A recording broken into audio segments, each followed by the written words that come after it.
해마다 요맘때쯤이면 학자들이 사자성어를 뽑습니다. 한 해를 정리하는 의미에서 올해의 사자성어를 선정하는 건데요. 올해는 아시타비가 선정됐네요. 아시타비는 나는 옳고 너는 그르다라는 의미의 사자성어입니다. 아시타비 이야기는 이미 지난번 오프닝에서 한번 다룬 적이 있었어요. 서로 자신이 옳다면서 논쟁하고 있는 제자들을 발견하고 부처님이 들려준 이야기에서 비롯된 말입니다. 너희들이 스스로 아무리 맞다고 생각한들 결국 눈먼 사람들이 코끼리의 서로 다른 부위를 만지고 이것은 뱀이요, 이것은 나무요 논쟁하는 것과 다를 바가 없으니 불법 안에서 아시타비를 논하지 말라라는 이야기였습니다. 아시타비의 교훈에는 묘한 데가 있습니다. 부처님은 코끼리의 온전한 모습을 볼 수 있는 존재이기 때문에 불법 안에서 너희들이 아무리 아시타비를 논해봤자 내 손바닥 위에 있으니 까불지 마 라고 말씀하실 수 있지만 우리가 살아가는 세상 위에 그런 존재는 없기 때문입니다. 모두가 스스로 옳다고 믿는 바에 기대서 다투고 타협하며 앞으로 나아갑니다. 결국 아시타비의 교훈이란 타인의 좁은 식견과 마음을 심판하는 데 있는 게 아니라 나 자신을 가다듬고 점검하며 함부로 쉽게 남을 평가하지 않은 겸허함에서 찾을 수 있는 게 아닐까, 그런 생각을 해봤습니다. 12월 21일 월요일 허지웅쇼 출발합니다.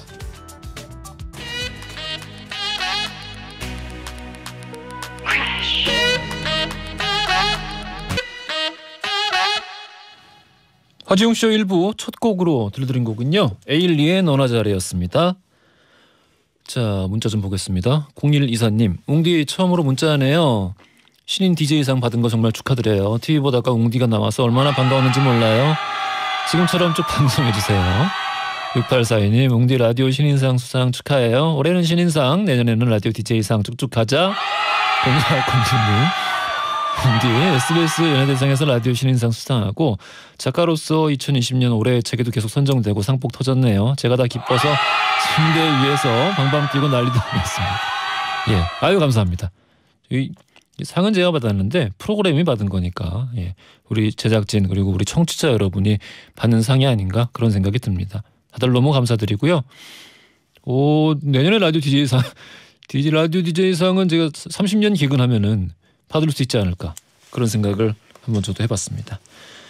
자, 언제나 여러분의 다양한 사연들 기다리고 있습니다. 짧은 건 50원, 긴 건 100원이 드는 문자 샵 1035나 무료인 고릴라 또는 저희 허지웅쇼 홈페이지에 사연을 남겨주십시오. 추첨 통해서 청소 이사 전문 영구 크린에서 필터 샤워기, 쫀득하게 씹고 풀자 바카스맛 젤리 신맛을 비롯한 다양한 선물 보내드리겠습니다. 자, 월요일이에요. 영화와 법률 이야기 나눠보는 무법지대 시간입니다. 오늘은 나홀로 집에와 더불어서 언젠가부터 크리스마스를 대표하는 공식적인 영화가 된 작품이에요. 2003년도 작품, 로맨틱 코미디 영화 러브 액츄얼리 살펴보겠습니다. 이게 사랑 영화인데 법률적인 쟁점이 뭐가 있을지 궁금하기도 하고 기대 많이 해주시고요. 무조건 여러분의 든든한 편이 되어드립니다. 전지적 니편 시점, 오늘은 임두현님 사연으로 시작하겠습니다. 나이 30대 중반인 직장 동료와 이야기를 하던 중에 소머즈라는 단어를 사용했는데 무슨 뜻인 줄 모르더라고요. 600만 달러의 사나이도 모른다네요. 머털도사, 이상한 나라의 폴, 미래소년 코난, 은하철도 999, 배추도사 무도사, 천재소년 두기, 옹디는 어디까지 아세요? 이거 다 안다고 옛날 사람 아닌 거죠? 옹디가 저 옛날 사람 아니라고 편 좀 들어주세요. 아이고, 저랑 이제 비슷한 그 세대이신 것 같습니다. 다 제가 사랑했던 작품들만 이렇게 쫙 말씀해 주셨네. 이제 시간이 많이 흐르긴 했죠. 천재소년 두기의 두기가 지금 중년이기 때문에 시간이 참 빠릅니다. 근데 옛날 사람이면 안 되나요? 저는 옛날 사람이라는 거 전 좋은데 더 많이 아는 옛날 사람인 거죠. 저랑 임두현님 둘 다 더 많이 아는 옛날 사람 하죠. 얼마나 좋습니까? 배추도사 무도사. 박희숙님, 저는 업무 특성상 계산기를 쓸 일이 많습니다. 중요한 계산이라 열심히 두드리고 있는데 지나가던 직원 한 분이 와, 계산기를 보지도 않고 어떻게 이렇게 잘 두드려요? 하시더라고요.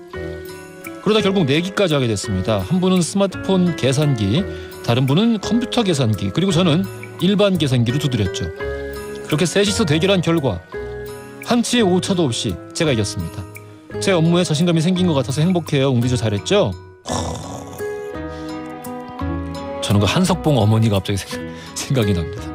야, 그 자기 업무에 있어서 어떤 그 장인의 경지에 이르신 게 아닌가 싶기도 하고, 참 우리 사회에 많이 좀 부족하지 않습니까? 너무 새 것만 다들 좋아하다 보니까 장인이라는 개념이 많이 좀 상대적으로 부족한데, 장점도 있지만 단점도 있거든요. 그런 개념이 부족한 것이 저는 참 박희숙님 부럽습니다. 너무 멋진 것 같아요. 한지우님, 저는 취업 후에 통역사 시험을 준비하면서 NGO 단체 회원이 돼서 재능 기부를 해왔습니다. 한국에 온 외국분들이 원활한 소통을 할 수 있도록 도와드린 지가 벌써 10년이 넘었어요. 지난주에 기관으로부터 연락을 받았는데요. 제가 로열 통역 봉사자로 선정됐다고 합니다. 저는 그분들 덕분에 오히려 제 언어 능력이 좋아졌다고 생각을 해요. 더 열심히 해서 대한민국을 세계에 알리는 통역 봉사를 하고 싶네요. 웅디, 앞으로 제 꿈을 위해 더 노력할 수 있도록 응원 부탁드립니다. 라고 또 이렇게 보내주셨습니다. 한지우님, 지우님, 지우 제 이름과 비슷하기도 하고 뭔가 이게 훌륭한 사람. 나랑 초성이 똑같아.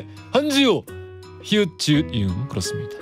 참 훌륭한 사람들이 비슷한 초성을 쓰고 있지 않나 싶습니다. 참 너무 좀 축하드리고요. 로열 통역 봉사자, 정말 축하드리고, 정말 그 말씀하신 대로 앞으로도 그렇게 한국을 세계에 알리는 통역 봉사, 많은 분들에게 도움이 되는 그런 존재로 계속해서 좀 함께 해주시기를 또 저도 함께 응원하겠습니다.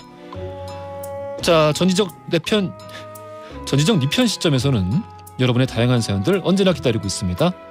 짧은 건 50원, 긴 건 100원이 드는 문자 샵 1035나 무료인 고릴라 또는 저희 허지웅쇼 홈페이지에 사연을 남겨주시면 추첨 통해서 선물 보내드립니다.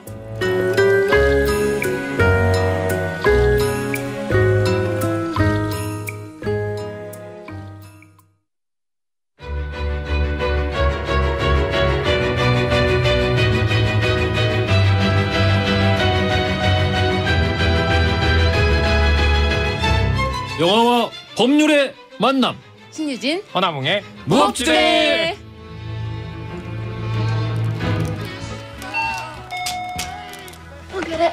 안녕. 야 유남상 누구야? 헤이 엽. 성가대라고 말해요. 성가대야. 한 푼 줘서 쫓아내, 야 브로. 운 좋으면 내년쯤엔 나도 이들 중 한 명과 사귈 겁니다. 하지만 지금은 고백할게요. 내 희망사항을. 크리스마스잖아요. 내게 당신은 완벽해요. 가슴 아파도 당신을 사랑할 겁니다. 당신이 이렇게 될 때까지. 메리 크리스마스. 좋네요. 그렇죠. 영화 법률 이야기를 나눠보는 무법지대. 오늘은 이렇게 크리스마스 하면 딱 떠오르는 작품입니다. 15세 관람가 등급의 로맨틱 코미디 러브 액츄얼리 만나보겠습니다. 흥많은 변호사 신유진 변호사님 나오셨고요. 안녕하십니까? 네, 안녕하세요. 숨이 안 쉬시네요. 굉장히 차분하시네요. 고백을 들으니까 숨이 안 쉬시네요. 그렇죠. 너무 이렇게 제가 딱 고백하니까 굉장히 긴장하시더라고요. 그렇죠. 정만은 평론가 1등 신랑감 허나몽 영화평론가님 나오셨습니다. 안녕하십니까? 안녕하세요. 오늘 네. 뭔가 되게 사랑스럽고. 그렇죠. 네, 저도 이제 달달하네요. 용기를 내보려고요. 그래요. 용기를 내보시려고.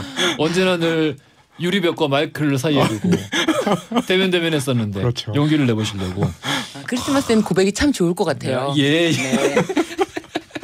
기상청 예고하듯이. 정말 이게 연기인데도 설레고 예. 떨리네요. 이게 참 대사가 가슴 아파도 당신을 사랑할 겁니다. 당신이 이렇게 될 때까지. 이게 참 젊었을 때는 네. 참 풋풋하게 다가왔는데 네. 지금 또 이렇게 나이를 먹고 이 허나문 평론가님 나이나 이렇게들 보면은 이게 약간 트로트 가사 같기도 하고. 가슴이 아파도 당신을 사랑할 거예요. 이런 거 아닙니까? 짠짠짠 내 고백 받아주세요. 이런 거 아니겠습니까? 네. 이게 러브 액츄얼리에서 제일 유명한 장면이었죠, 그러니까. 그렇죠. 스케치북 고백신. 맞아요. 네. 근데 그 당시에는 처음 봤을 때는 몰랐는데 후에 다시 봤을 때 아니 스케치북 고백신의 남자가 바로 그 워킹데드에 나왔던 앤드류 링컨이었죠. 정말 앤드류 링컨이 당시에는 뭐 이렇게 세계적으로 알려져 있는 배우가 아니었기 때문에. 그렇죠. 근데 영화를 다시 찾아본 사람들은 그러니까요. 아니 릭이 왜 저기서 스케치북을 한 장씩 다 넘기다가 마지막 종이를 떨치고 나면은 갑자기 장총을 꺼내서 참 세상이 멸망하기 전에 굉장히 스윗한 사람이었는데. 그렇죠. 저기서 이제 실현을 하고 그렇죠. 이제 그 실현의 아픔을 극복하고자 보안관이 돼서 경찰로 복무하고 있다가 아포칼립스를 맞고 그렇죠. 참 그 험난한 인생을 살게 되죠. 워킹데드 액츄얼리. 그렇습니다. 자, 벌써 이렇게 많이 빠르게 다가왔습니다. 이번 주 금요일이 크리스마스예요. 네. 저는 이 러브 액츄얼리를 크리스마스 영화로 뽑았잖아요. 근데 이 영화를 다시 보면서 세상에 온갖 법률 문제가 있구나. 아주 그냥 무법 액츄얼리. 무법지대를 위한 영화다. 근데 이 크리스마스라는 것이 이게 좀 아무래도 좀 관대해지고 관용을 베푸는 것이 덕목인 명절이기 때문에 그렇죠. 아무래도 더욱더 이 따지고 보면 불법이 많지 않을까. 그러니까요. 그런 생각이 들기도 하고. 그렇습니다. 불법 액츄얼리. 오늘 한번 제대로 파보기로 하고요. 또 우리 김형훈님이 웅하 웅디하이예요. 모르시죠, 여러분? 웅하. 주말 잘 보내셨나요? 전 또 층간소음 때문에 또 밤새 한숨 쉬다가 끊었던 담배까지 피고 출근했습니다. 너무너무 피곤하네요. 빨리 이사 가야 하는데 마땅한 매물이 없어서 너무 힘이 듭니다. SOS 물 캠페인뿐만 아니라 층간소음 에티켓 캠페인도 좀 해줬으면 좋겠어요라고 정말 이게 그 간밤에 잠을 못 잔 사람만이 쓸 수 있는 이 아주 그 피곤이 묻어나는 문자를 보내주셨는데 그러게요. 오늘 정말 잘 찾아오셨어요. 오늘 이 코너에서 층간소음 얘기도 나올 거니까 귀 열고 김영우님 같이 끝까지 해주셨으면 좋겠습니다. 러브 액츄얼리 아주 대대적인 문제가 나오죠.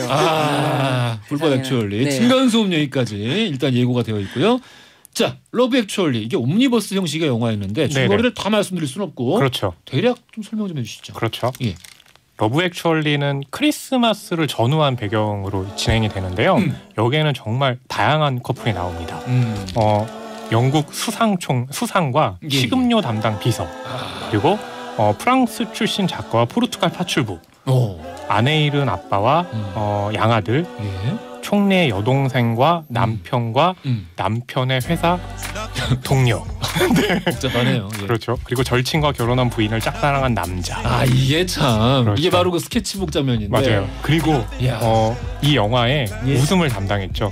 나이든 록 가수와 매니저 등등 다양한 형태의 사랑을 그리고 있는데요. 크리스마스를 맞이해서 그 모든 갈등을 품고 사랑을 한다는 그런 내용입니다. 근데 참 많은 분들이 영화를 낭만적으로 기억을 하시다 보니까 그 스케치북 장면이 자기 친구 이제 결혼한 지 며칠 되지 않은 자기 친구 아내한테 고백하는 장면이라는 걸 잘 모르고 계세요.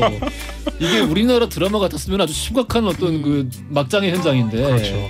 물론 이제 그 뒤에 이어지진 않습니다만 쓱 사라지죠. 그 어떻게 가능할 것 같아요? 손흥관님 같으면은 아주 정말 친한 친구라서 바로 며칠 전에 결혼식에서 내가 그 영상도 찍어주고 절친이에요. 근데 그 절친의 와이프에게 마음이 있어서 사랑 고백을 한다. 저는 고백하기 전에요. 이미 걸려서 얻어 터질 것 같아요. 왜냐하면 저는 속에 있는 거를 잘 숨기지 못하거든요. 그래서 만약에 셋이 있으면 엄청 불안해하고 이러다가 야, 너 왜 그래? 친구가 이러면서 그냥 걸릴 것 같아요. 얻어 터지고 마음을 고쳐먹는다. 그런 게 아니라 이제 친구도 못 만나고 전부 사라지는 거죠. 관계가 단절돼 버린다. 너무 가슴 아픈 일이 아닌가 싶은데. 러브 액츄얼리가 다시 보시면은요. 참 지금 방금 우리가 언급했던 앤드류 링컨 말고도 유명한 배우들이 너무 많이 나옵니다. 그렇죠. 그러니까 이 영화 당시에는 그렇지 않았는데 지금 보면은 와 세상에 이런 캐스팅이 이렇게 되는 거죠? 뭐 리처드 커티스 감독의 작품이면 계속해서 출연했던 뭐 노팅힐도 그렇고 뭐 휴그랜트, 워낙 콜린 유명하죠. 퍼스, 그렇죠. 콜린 퍼스도 등장을 하고 심지어 그 아까 전지적 니편 시점에서 뭐 옛날 뭐 소머즈 얘기도 하고 하셨잖아요. 그렇습니다. 네, 클라우디아 시퍼. 저희 때는 또 모델하면 클라우디아 시퍼였거든요. 그렇습니다. 책받침을 담당했고요. 그렇죠. 그 마지막에 일종의 카메오처럼 또 출연을 하기도 하고요. 셜록에서 왓슨 역할을 했던 마틴 프리먼. 너무 제가 사랑하는 배우예요. 그렇죠. 호빗에서 네. 또 주인공을 맡이됐었고. 그렇죠. 블랙팬서에도 또 출연을 하고 이러는데 그 마틴 프리먼이 출연하는 장면은요. 성인 배우 역할이거든요. 그래서 국내 2003년에 개봉했을 때는 그 관련한 장면이 없었어요. 그러다가 10년 뒤에 크리스마스 에디션이라고 했을 때 이제 마틴 프리먼 분량이 다시 편집돼서 이제 소개가 됐거든요. 그러니까 정말 다양한 그리고 유명한 배우들이 꽤 많이 나왔죠. 또 여기에 오랜 커플 역으로 엠마 톰슨이랑 알랑 린맨이 나오는데 그렇죠. 저 알랑 린맨 정말 좋아하거든요. 다이아드 좋아하시잖아요. 다이아드 1편에 정말 정말 전무후무한 불후의 명장면. 그렇죠. 그 알랑 린맨이 마지막에 이렇게 떨어지는 매달려서 떨어지는 장면. 100층도 넘는데 세상에 어떡해. 정말 그 장면 알랑 린맨 자기 떨어질 줄 모르고 찍은 거예요. 어머.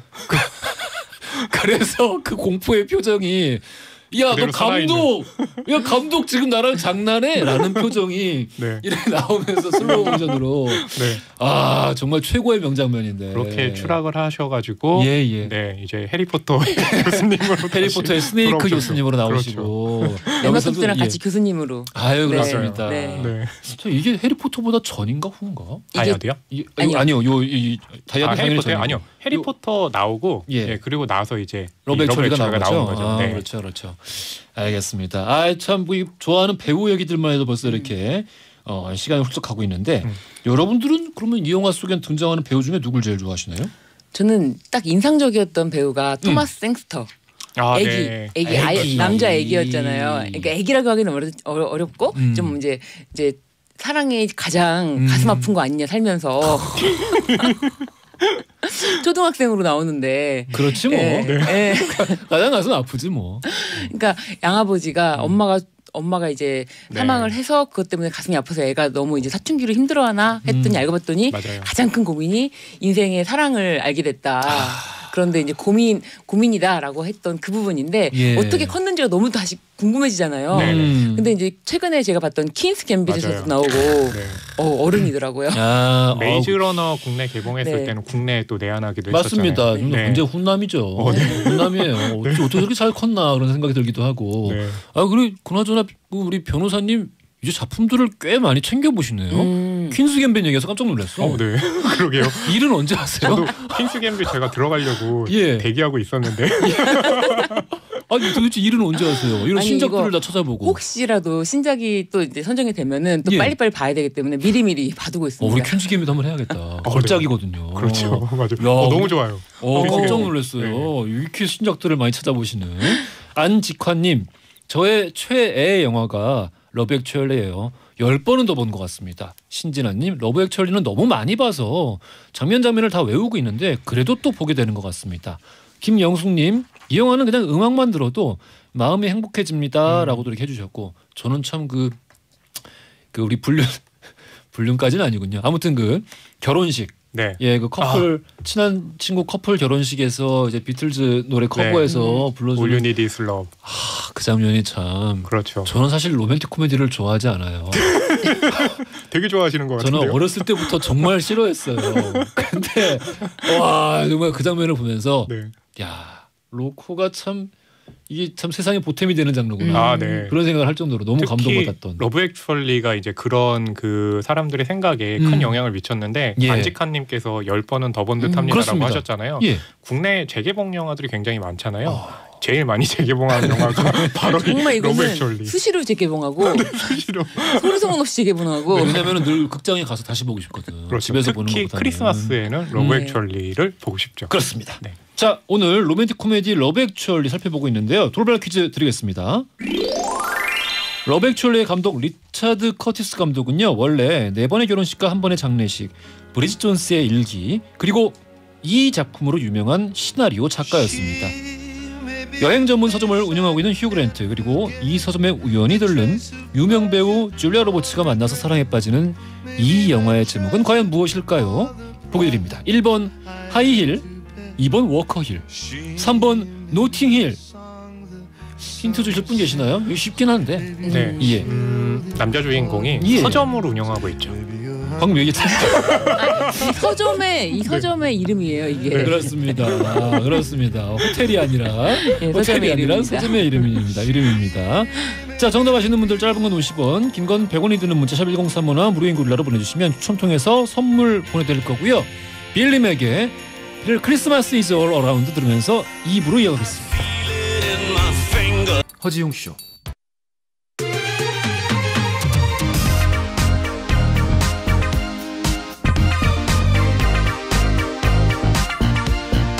안녕하십니까. 허지용입니다. 안녕하세요. 허지용입니다. 매일 오전 11시 SBS 103.5MHz 러브 FM 허지용 쇼. 세상을 향한 유쾌한 궁금증 허지용 쇼. 자, 출발합니다. 허지용 쇼 2부로 돌아왔습니다. 신윤진 하나몽의 무법지들에 함께하고 있는데 오늘 러브 액츄얼리 이야기 나눠보고 있고요. 리차드 커티스 감독에 대한 이야기를 우리가 한참 하다 끝냈는데 네네. 참 로맨틱 코미디의 대가라고 할 수 있죠. 그렇죠. 그리고 이 감독의 대표작 중에 또 한 편이 어바웃 타임. 네, 어바웃 타임도 잘 굉장히 만들었어요. 좋잖아요. 예. 네. 로맨스이기도 하지만 실제로 이제 부모와 자식 간의 이별을 어떻게 하느냐에 대해 또 알려주는 작품이기도 한데 그 작품도 좋았고 리처드 커티스 감독의 굉장히 유명한 작품 중에 하나가 뭐냐면 미스터 빈. 네, 기획한 또 인물이에요. 처음 오리지널 미스터 빈을 네. 기획했다고요? 그래서 나이가 그렇게 많으신 거예요? 로저 에키스가 아니라 러브 액츄얼리를 보게 되면 예. 로안 에킨스. 로안 에킨스 나와요. 잠깐. 미스터 빈 예. 출연했던 배우가 예. 적재적소에 등장을 하잖아요. 예. 그런 인연이 있었던 거죠. 아, 정말 그래요? 신 스틸러라는 네, 맞아요. 알란 링맨을 화나게 해서 네. 혹시 그 다이아드 때 그런 심정이 나오지 않을까 하는 장면도 있었죠. 알란 링맨 너무너무 사랑하는 배우입니다. 아, 너무 이렇게 알콩달콩 로맨틱 코미디를 영화 얘기하고 막 10번도 더 봤어요라고 말씀하시는데 네. 막 스케치북 장면 막 아름답다라고 하는데 이거는 엄연한 불륜입니다. 부정행위예요. 근데 아직 서로 네. 그러니까 이제 그 키라 나이틀리가 네. 앤드류 링컨의 고백에 응하지 않았는데 이거 불륜입니까? 아니지 그래서 않습니까? 제가 이제 고민을 하다가 예. 이 부분을 대대적으로 불륜으로 이혼 사유로 예. 다룰까 하다가 이제 고백을 받고 고마움 표시로 달려 나가서 뽀뽀를 해주잖아요. 그렇습니다. 그런데 그 남자가 돌아서면서 enough 이렇게 하면서 가요. 됐다, 충분하다, 충분해. 이제 끝이야라는 마음으로 돌아섰길래 제가 그걸 굳이 뽑지 않았어요. 또 한 가지 있잖아요. 그쵸. 앨런 링맨이 엠마 톰슨하고 그 여직원 부하 네. 직원에게 어떤 이렇게 유혹을 받고 예. 목걸이를 사주거든요. 네. 그래서 그 좌절하는 엠마 톰슨의 그 눈물을 보면서 제가 이거를 법률 쟁점을 뽑아야 될까 하다가 또 제가 참았습니다. 그러면 도대체 오늘의 법률 쟁점은 뭔가요? 또 있어요. 그래요. 문제 굉장히 삼지 많다고 않았지만 예. 그 이제 그 미국 대통령이 예. 영국에 네, 방문해서 맞아요. 그 여직원에게 그 비서에게 수행을 합니다. 네. 그래서 이제 성희롱도 했는데 예, 그것도 제가 문제 삼지 않았어요. 아니 그럼 문제 삼을 게 나 뭐가 지금 무슨 있죠? 옛날 유머 일번지 꽁트 보는 것 같아. 그래서 대체 오늘 그래 뭐가 선정한 있는 거죠? 쟁점이 뭐죠? 이 영화가 지금 크리스마스 시즌이고 네. 항상 소리 소문 없이 재개봉하는 네. 그런 영화다 보니까 또 예. 영화에서 아무래도 이제 그 파티 장면도 있고 술도 예. 많이 마시기도 하고 예. 뭐 그래서 예. 제가 이제 최근에 문제가 됐던 사건이 있어요. 술과 관련해서 음주운전이에요. 늘 있죠. 근데 네, 수고하는데. 늘 있어요. 그래서 이제 또 연말이고 하다 보니까 아무래도 아무리 뭐 코로나라고 해서 회식을 안 한다 해도 어디선가 회식이 있고 또 음주운전은 습관처럼 한 번만 딱 평생에 한 번만 해서 걸리는 경우가 아닌 것 같아요. 제가 좀 경종을 울리는 차원에서 이 기사를 갖고 왔는데요. 네. 최근에 이제 12월 16일에 그 인천에 있는 제2순환고속도로 터널에서 김포 방면에 2차로를 달리다가 그 만취한 운전자가 앞서 운전자 중이던 경차 운전자 차량을 들이받습니다. 그래서 차량에 있던 차가 그 앞차 경차가 매우 이렇게 종이짝처럼 구겨지는 사고가 발생해요. 그래서 굉장히 심각한 사고였고 결국 이제 그 경차 운전자가 사망했습니다. 그래서 그 만취 운전자는 그 면허 취소 수준인 0.08 이상이었다고 해요. 예. 그래서 구속영장이 청구됐고 구속이 됐습니다. 윤창호법이 적용이 되어서 네. 이제는 굉장히 지금 형이 높아졌거든요. 3년 이상입니다. 3년 이상 또는 무기징역이에요.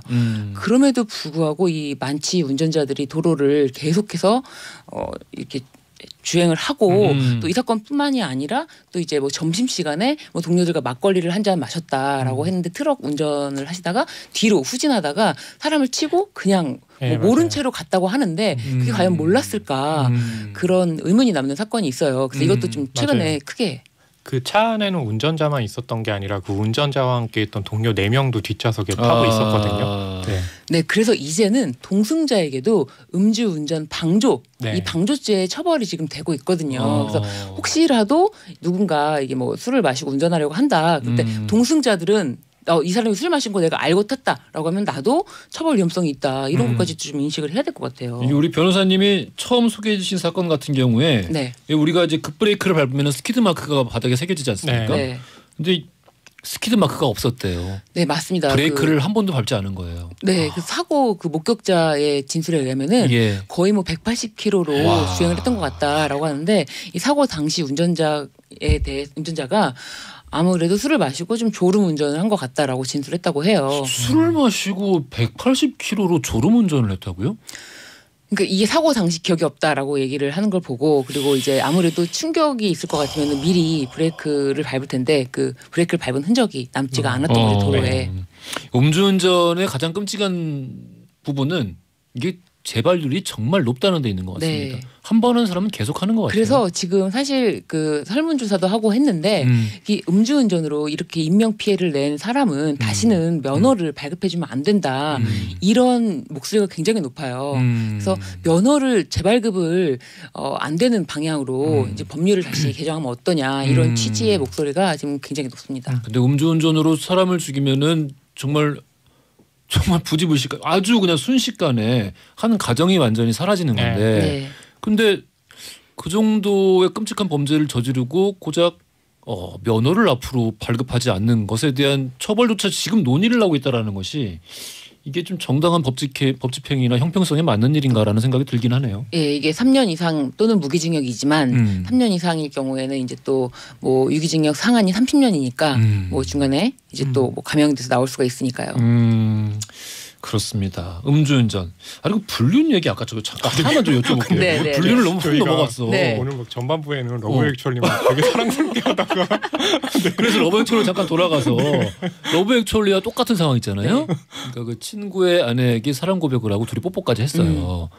그리고 뭐 이제 돌아서서 가긴 했습니다만 뽀뽀까지는 했어요. 요거 근데 만약에 그 남편이 걸면은 남편이 법으로 걸면은 요거 불륜으로 이게 어떻게 됩니까? 네. 불륜이에요? 요즘에는 예. 이게 이제 옛날에는 간통죄라는 게 있었잖아요. 그렇습니다. 근데 간통죄가 폐지되고 나서 네. 이 부정행위에 대해서 굉장히 넓게 인정해요 법원에서. 그러니까 어차피 민사니까 네. 요거를 네. 불륜으로 인정을 하긴 합니까? 인정합니다. 그래요. 큰일 나겠네요. 앤드류 링컨 안 되겠네. 아니 잠깐 예? 막 러브 액츄얼리 그래 이 힘든 상황에서도 사랑만이 해결책이야 이런 그 메시지 있는데 결국에 아니네요. 심지어 이제 했던 사건 중에서도 이제 60대 이상 이제 부부셨는데 남편이 그 다른 여자에게 여보라고 부르는 거를 듣고 너무 놀래가지고 아니 왜? 그 전화를 뺏어갖고 들어보니까 그 상대방도 자신 남편에게 여보라고 부르는 거예요. 여보시오가 아니라. 여보시오가 아니고 여보 오. 뭐 이렇게 다정하게. 그런데 그 사실관계가 있고 그 집에 자주 찾아가는 건 있어요. 근데 나머지 뭐 증거는 없었는데 그럼에도 불구하고 2천만 원 위자료가 나왔어요. 그렇구나. 그 정도면 근데 충분히 예 뭔가 그 우리가 합리적으로 해석할 만한 여지가 있는데. 네. 그렇군요. 러브 액츄얼리에 나오는 게 이제 불륜. 이제 알았네요. 러브 액츄얼리 보면서 예. 제가 처음에 몰랐는데 이번에 다시 보면서 알란 링맨과 엠마 톰슨이 결국에 알란 링맨이 그 목걸이를 사서 부인을 준 게 아니라 그 회사의 직원에게 줬잖아요. 그래서 이후에 어떻게 됐을까 궁금했거든요. 지금 그 신유진 변호사님 얘기 들어보니까 아마도 엠마 톰슨이 걸어가지고 위자료 맞지 않았을까. 예, 알겠습니다. 네. 자, 그러면 아까 우리 청취자 김형우님이 여쭤보신 거기도 해요. 네. 되게 공교롭게도 러브 액츄얼리에 층간 소음 문제가 나옵니까? 이게 굉장히 심각하게 나옵니다. 층간 소음이라기보단 예. 방간 소음이죠. 방간 소음. 네. 방간 소음인데 예. 거의 이제 그 같은 집에 있던 그러니까 그 토마스 생스터가 네. 그 아들이. 예, 아들이죠. 아들이 그 학교에 있는 예쁜 여학생을 너무 좋아하다 보니까 이 여학생 어떻게 하면은 사랑 고백을 할까 네. 고민을 하다가 이 여학생에게 여자들은 음악을 잘하는 남자한테 관심이 많지.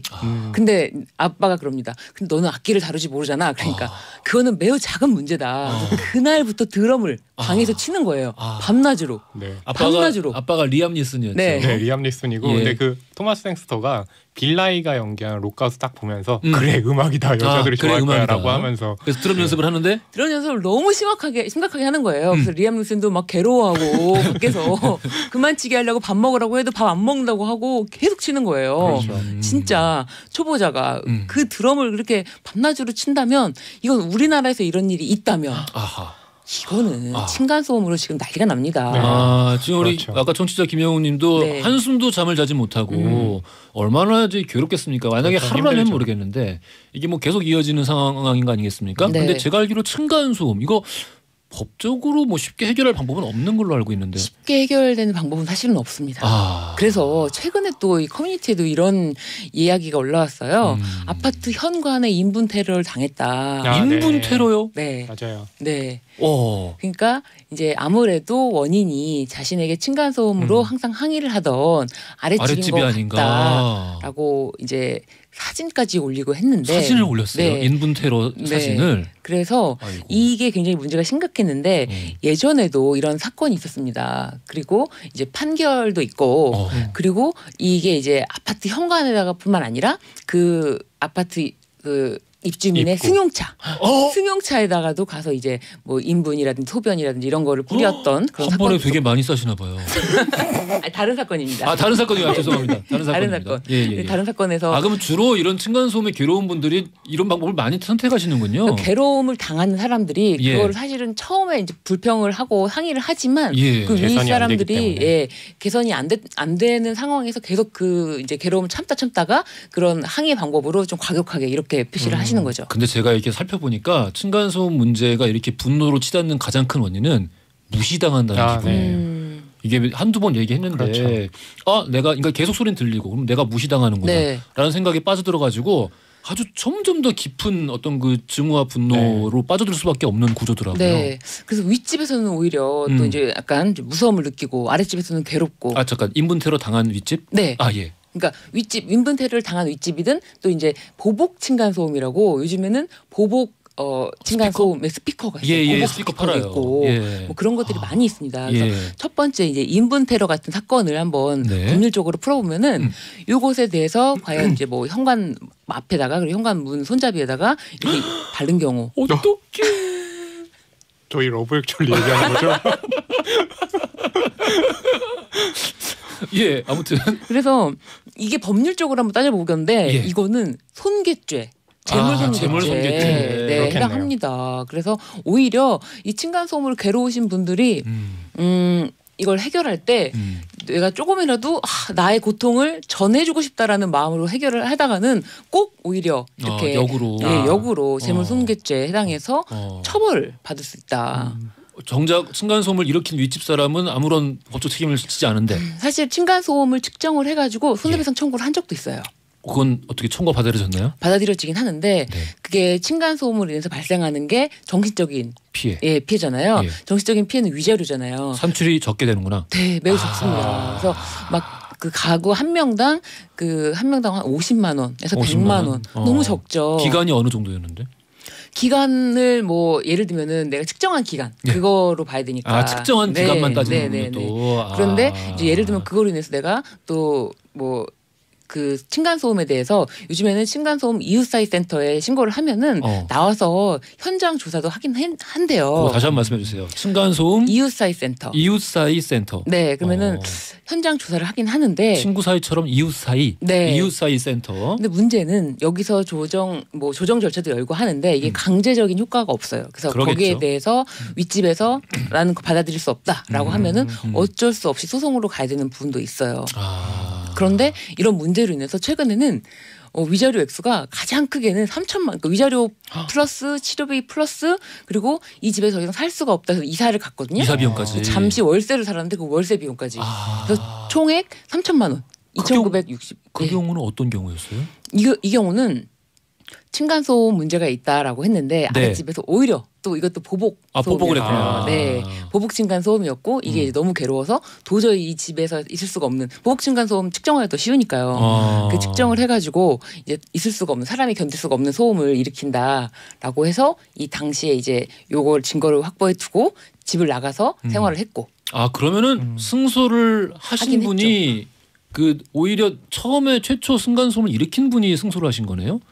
사실은 그렇습니다. 그러니까 보복을 당한 분이. 왜냐하면 이 층간소음이라고 처음에 주장을 할 때도 그 이제 그 증거를 확보해야 되는데 우리나라 법 규정상 그 층간소음에 해당되는 그 데시벨이 있어요. 낮에는 얼마 그리고 얼마 시간 동안 뭐 데시벨인데 뭐 제가 이제 말씀으로 드린다고 해도 그게 이제 뭐 알 수 없으니까 밤에는 얼마 이상 그 기준이 있는데 그 기준에 아마 아랫집에서는 그거를 제대로 확보를 못한 상태에서 일단 너무 화가 나니까 먼저 보복 스피커를 한 거지. 보복 스피커를 먼저 다른 거예요. 그러니까 보복 스피커 같은 경우는 하루 종일 우포로 땡땡 때리고 있으니까 네. 윗집에서 측정을 하기가 훨씬 쉬웠겠죠. 네.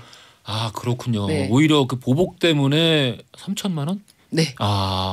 그 이사 나간 비용까지 전부. 너무 안타깝기도 하고. 네, 그러게요. 이 진짜 층간소음 문제 때문에 많은 분들이 정말 그 괴로움을 호소하고 있는데 이 명쾌한 해결책 같은 건 그럼 아직까지는 없는 거네요. 그러니까 이게 변호사를 찾아온다고 해서도 해결책이 없어서 제가 너무 이런 말씀을 드리는 것도 한편으로는 이게 지금 우리나라 지금 신도시 뭐 새로 건설한다, 뭐 40만 호를 건설한다라고 하는데 그렇죠. 아파트들이 이 많죠. 아파트 지을 때부터 잘해야 된다 이런 얘기를 좀 더 해야 될 것 같아요. 그럼 아파트를 지을 때 네. 튼튼하게 짓는다면 그런 소음 문제가 안 발생할 수도 있는 거군요. 그렇죠. 아예 그런 층간소음 자체가 우리나라의 건축 지금 공법이 좀 더 취약한 상태로 지금 계속 짓고 있다는 거예요. 그래서 지금 뭐 수도권에 뭐 40만 호를 공급한다고 하는데 수도권뿐만 아니라 전국적으로 새로운 건축이 지금 엄청 많이 예정되고 있는데 이때 이미 이런 거를 다 미리 문제를 삼아서 층간소음 문제로 인해서 더 이상 고통받지 않도록 이런 근원적으로 해결을 해야 되지 않나. 맞아요. 제도적으로. 네, 제도적으로. 이걸 사람들 간의 분쟁에 맡겨둘 것이 아니라. 맞습니다. 이미 소음이 난 다음에 뭐 아무리 뭘 깔고 뭐 하고 사는 것보다 이걸 처음에 집을 지을 때부터 아예 철저하게 이런 부분을 좀 관리 감독을 철저하게 하고 이 규정을 엄격하게 해야 되는 게 그렇죠. 문제를 해결할 수 있는 유일한 방법 같아요. 또 아이들이 또 있고 그런 집 같은 경우에는 층간소음이 또 어쩔 수 없이 발생하기도 하거든요. 네. 또 최근에는 또 뭐 반려동물들이 있기 때문에 예. 반려동물 문제 때문에라도 네, 이 그거는 문제를 겪는 그러면은 분들도 있죠. 그 발 걸을 때 퉁퉁거리는 소리가 아니라 짖는 소리. 괴롭긴 할 것 같습니다. 네. 6641 하나님 아예 윗집을 사서 보복을 하는 분도 봤습니다. 이게 요즘 이거는 층간소음계의 거의 플렉스인데요. 요즘 상황에는 조금 불가능한 게 아닌가라는 네. 생각이 들기도 하고요. 김민서님 층간소음 증거 잡기가 정말 힘이 들더라고요. 위층인가 했더니 그 윗윗집인 경우도 있었고요. 아랫집이 오히려 문제인 경우도 있었고요. 라고 또 이렇게 보내주셨고 이게 저 대학생 때 이제 고시원 살 때는 네. 옆방에 아저씨 등 긁는 소리가 들려요. 종이 책장 넘기는 것도 들리고요. 그건 당연히 들리고요. 그 정도인가요? 옆방 아저씨 이어폰에서 나는 네. 그 음악 소리도. 잠시 후 8시를 알립니다 소리 있잖아요. 네. 그 소리가 들려요. 왜냐면은 이게 옆에 벽이 네. 그냥 합판이거든요. 네. 되게 얇은 나무 합판. 그럼 거의 숨 쉬는 정도만 그냥 해야 같이 되는 사는 거네요. 거죠.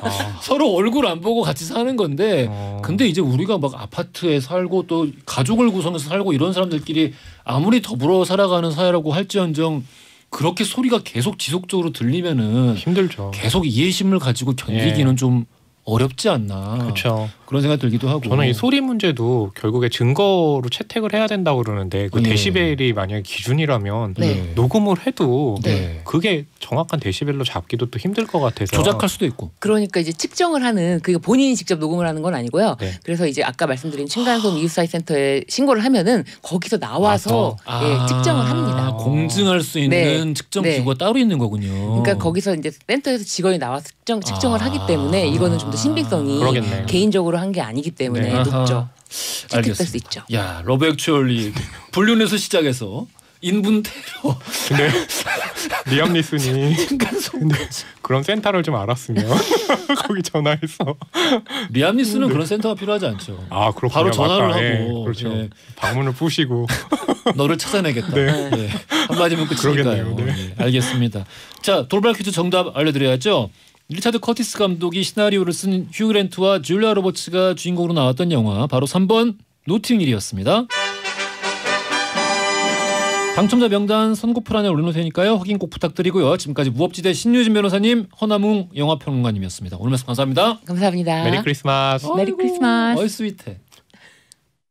자, 내일 역사 코너 하는 화요일이죠.